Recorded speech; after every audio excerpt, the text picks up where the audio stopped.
Pemerintah memang terus lagi menggencarkan ya program pembangkit listrik tenaga surya, benar yang tadi dibilang PLTS pada bagian atap rumah. Energi matahari nantinya diserap oleh panel surya tersebut kemudian bisa langsung digunakan untuk menyalakan listrik. Keunggulannya biaya listrik bakal jauh lebih murah nih. Karena sumber energi panel surya berasal dari matahari yang dapat kita peroleh setiap harinya secara gratis ya guys.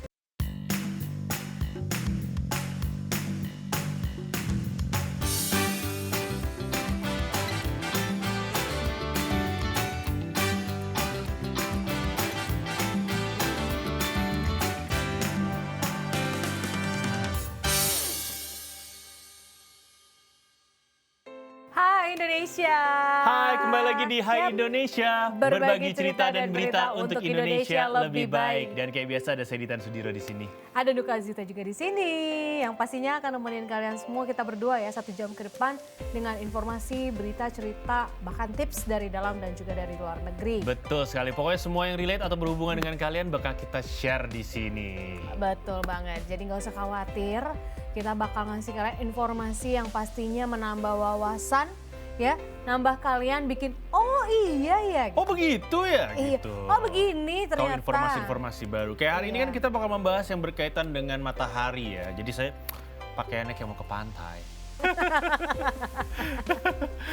Tepatnya kita nggak ngebahas mengenai matahari sih, kita bakal Iya. ngebahas mengenai panel surya. Lu pernah dengar tentang panel surya nggak sebagai pengganti Nah ini baru pengganti banget. token? Baru banget tadi kan dirimu bahas kan, kita jadi sebelum off air tadi ngobrol dulu sebentar. Itu gimana sih jadi ceritanya? Ini murah banget. Jadi tahun 2016 itu pertama saya tahu teman saya ada yang Pakai. menggunakan panel surya di rumahnya. Teman saya rumahnya di Kemang. Dan dia bilang bahwa ternyata kalau mau menggunakan panel surya itu bukan asal diarahin ke matahari. Tapi Jadi ketika rumahnya lagi mau dibangun, mendingan konsul duluan agar bisa diarahkan gentengnya ke arah yang matahari bagus gitu, yang mataharinya banyak. jadi nggak bisa sembarangan juga Iya, ya. sehingga panel suryanya bisa dimaksimalin banget gitu. Terus saya tahun 2000, pas pandemi 2020-an, saya sempat nemu akun Twitter orang yang menggunakan panel surya. Dia bilang waktu itu dia pergi selama seharian, baru pergi pagi, pulang hampir mau pagi, terus dia baru nyadar, oh AC kamar nggak dimatiin. Waduh berapa listriknya? Oh nggak apa-apa, saya pakai panel surya, sombong sekali. Oh gitu ya? Jadi kata dia- bener-bener, nah terus aliran listrik di rumah dimatikan atau gimana? Atau nggak pakai sama sekali? Tetap ada PLN-nya, karena kalau ada surplus dikirim ke PLN. Oke. Malah harusnya dibayar gitu kan. Oke. Gitu, jadi dia konsepnya adalah dalam yang saya tangkap ya, dalam beberapa bulan gitu bayar listrik cuma 300.000. Enak. Tapi dengan Makan catatan rumah dia tuh yang pakai AC 2 kamar ya, cuman tetap murah kan. Iyalah. Gitu, Untuk cuma ukuran 200-300 ribu. segitu Itu gimana tahun per 2020 ya. Per bulannya jadi berapa?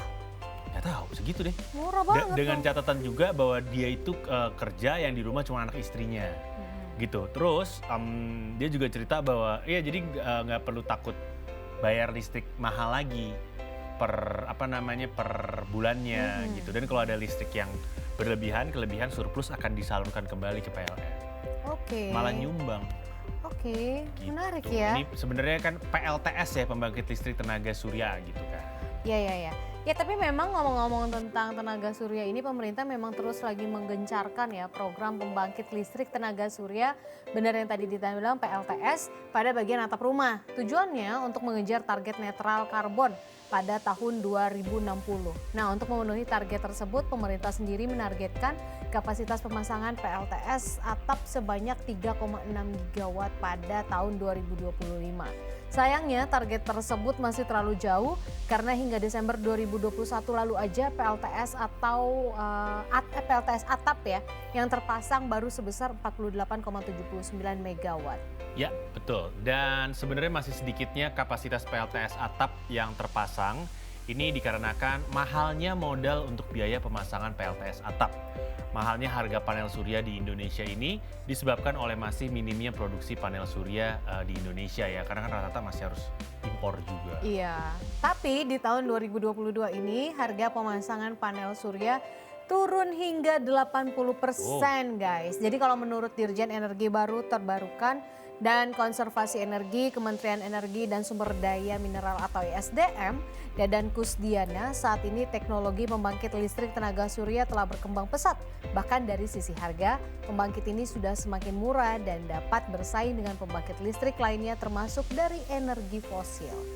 Oke, dan sebenarnya guys, banyak masyarakat yang memiliki minat untuk memasang panel surya di rumahnya. Tapi terhalang, kalau dulu tuh terhalang regulasi yang belum jelas, sekarang kan udah jelas. Nah, yang paling menghalangi kayak saya nih adalah harga pemasangan yang cukup mahal. Nah, sekarang harga pemasangannya udah jelas, mekanisme regulasinya udah jelas dari pemerintah. Dan dengan menurunnya biaya pemasangan panel surya ini, diharapkan banyak masyarakat yang bisa menggunakan dan memanfaatkan panel surya di rumahnya sendiri. Ya, lalu sebenarnya apa sih ya pembangkit listrik tenaga surya atau PLTS? Mungkin banyak yang belum tahu ya. PLTS ini menggunakan energi matahari jadinya guys. Nanti dirubah menjadi energi listrik. Nah, untuk dapat mengubah energi matahari menjadi energi listrik, PLTS akan menggunakan alat yang bernama panel surya. Energi matahari nantinya diserap oleh panel surya tersebut kemudian bisa langsung digunakan untuk menyalakan listrik. Jadi PLTS ini disebut sebagai sumber energi terbarukan karena menggunakan energi matahari yang jumlahnya tidak terbatas dan tidak akan habis. Betul, dan bentuk panelnya itu kayak papan tulis. Kayak yaudah bentuknya kayak gitu. Iya. Dan untuk cara ininya, untuk maintenance-nya adalah harus dibersihkan. Oke. Nggak dilap sih, dibersihin dari debu, Pak. Takutnya menghalang ya nanti secara kalau logika dibersihin pakai kemoceng juga bisa sebenarnya karena hanya untuk menghilangkan debu aja gitu kan. Dan selanjutnya nih lalu bagaimana cara agar masyarakat bisa memasang dan juga menggunakan PLTS? Yang pertama, ajukan izin terlebih dahulu ke PLN-nya ya. Jadi untuk kamu yang tertarik memasang PLTS di rumah, harus terlebih dahulu mengajukan surat permohonan pembangunan. Dan pemasangan panel surya ke General Manager Unit Induk Wilayah atau Distribusi PLN-nya dulu. Selain itu ada juga nih syarat-syarat yang harus dilampirkan seperti nomor identitas konsumen PLN, nomor induk kependudukan atau NIK, nomor pokok wajib pajak atau NPWP, terus alamat lengkap ya tentunya dan juga email itu harus disertakan. Ya, setelah itu kalian juga harus menunggu konfirmasi dari PLN dulu ya sebelum pemasangan. Jadi selanjutnya nih PLN nanti akan melakukan evaluasi dan verifikasi untuk memberikan persetujuan terhadap permohonan konsumen. Paling lama 15 hari kerja sejak permohonan diterima secara lengkap. Nah gitu. Oke, dan mengenai pemasangan PLTS-nya sendiri, jadi kalau semua persyaratannya udah disetujui nih guys oleh PLN, maka pemasangan dan pembangunan PLTS sudah bisa dilakukan. Perlu diketahui juga bahwa pemasangannya ini hanya bisa dilakukan oleh badan usaha khusus yang telah terdaftar secara resmi ya. Ini terdaftar secara resmi sebagai badan usaha pembangunan dan juga pemasangan PLTS. Kalian bisa mengeceknya langsung di website asdm.go.id. Iya, jadi sekarang kayak gitu dan perlu diingat lagi ini memang nantinya akan berpengaruh ya karena bayarnya akan lebih murah ya. Ini murah banget. Murah banget ya. Murah banget.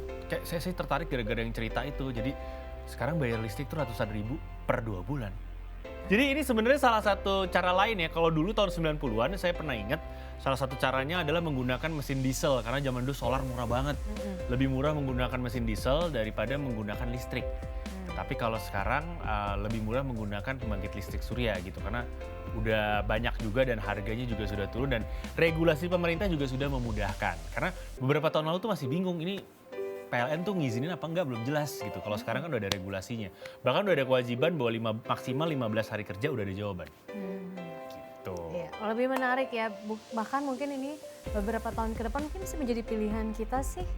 Untuk juga kita menghemat penggunaan terus-menerus batu bara untuk membangkit listrik kita. Iya, ini biasanya. benar-benar bersih sih. Ini nggak ini pakai. kan karena kayak tadi dibilang matahari kan tidak akan habis sampai kapanpun kecuali ya dunia ini udah gak ada. Betul gitu kan. Jadi mendingan pakai PLTS aja dan jangan salah ada kendaraan tenaga surya juga. Udah ada balapan kendaraan tenaga surya. Jadi sempat ada omongan kan bahwa tenaga surya ini energinya nggak bisa kuat, nggak bisa kencang, tapi ternyata sudah ada balapan mobil tenaga surya untuk anak mahasiswa dan Indonesia 5 besar kalau nggak salah gitu.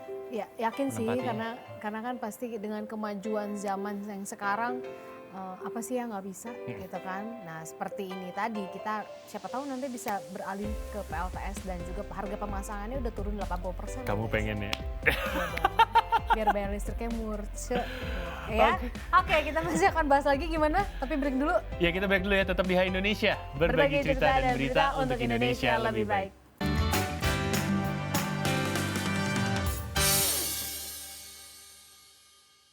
Kita kembali lagi di Hai Indonesia, berbagi cerita dan berita untuk Indonesia lebih baik. Dan masih ada Ditan, masih ada Nuka juga dengan rekan saya Nuka nih penasaran banget dengan PLTS. Iya kan biar murah. Iya, pembangkit listrik tenaga surya ya. Jadi bulanannya biar lebih murah kan lumayan. betul ya. Jadi kalau kita ngebahas mengenai pembangkit listrik tenaga surya, ini guys ini memiliki beragam keunggulan ya dibandingkan dengan dibandingkan dengan yang lainnya gitu kan. Karena kalau kita ketahui pembangkit listrik tenaga fosil dan tenaga batu bara tuh emang polutif banget, polusinya banyak banget gitu kan. Jadi kita bakal ngebahas apa aja sih keunggulan dari pembangkit listrik tenaga surya. Yang pertama adalah ramah lingkungan. Jadi pembangkit listrik tenaga surya ini sama sekali tidak menghasilkan gas berbahaya, nggak ada asapnya sama sekali. Nggak kayak pembangkit listrik batu bara yang menghasilkan gas rumah kaca penyebab pemanasan global. Jadi penggunaan panel surya ini nggak memberikan pengaruh terhadap perubahan iklim ya guys, aman dan bersih, clean. Iya, dan selanjutnya keunggulannya biaya listrik bakal jauh lebih murah nih. Karena sumber energi panel surya berasal dari matahari yang dapat kita peroleh setiap harinya secara gratis ya guys. Dan karena hal inilah penggunaan panel surya dapat menghemat biaya tagihan listrik konvensional. Nah, mengingat biaya listrik konvensional akan selalu naik setiap tahunnya, jadi penggunaan panel surya ini adalah sebuah investasi terbaik nih untuk puluhan tahun ke depan gitu. Yes, dan keunggulan lainnya adalah minimnya biaya pemakaian ya guys. Jadi panel surya ini juga memiliki umur yang panjang hingga puluhan bahkan belasan tahun. Jadi nggak perlu perawatan yang rumit dan berlebihan guys. Gila loh, puluhan sampai belasan tahun aman loh. Cukup dibersihkan aja secara rutin tiap bulan kayak yang saya bilang tadi. Ini bisa aja dibersihkannya dengan kemoceng gitu ya, tapi malas juga harus naik ke genteng sih. Anyway, perangkat panel surya tersebut tetap akan bisa terjaga dengan baik kalau kita rajin membersihkannya. Tapi kalau kalian ragu membersihkannya sendiri, kalian bisa menghubungi perusahaan yang menyediakan layanan pembersihan panel surya. Itu ada perusahaannya sendiri guys. Ya, dan sebagai tambahan informasi, di Indonesia sendiri banyak sekali jenis pembangkit listrik yang dibangun dan digunakan untuk dapat menghasilkan energi listrik. Di antaranya yang pertama ada pembangkit listrik tenaga surya atau PLTS yang seperti tadi sudah kita bahas. Karena pembangkit listrik tenaga surya ini memanfaatkan panel surya seperti yang sudah kita bahas tadi. Gitu. Oke, dan ada juga pembangkit listrik tenaga air atau PLTA. Tentu aja ya, seperti namanya pembangkit listrik tenaga air ini memanfaatkan arus atau aliran air untuk dapat menciptakan energi listrik.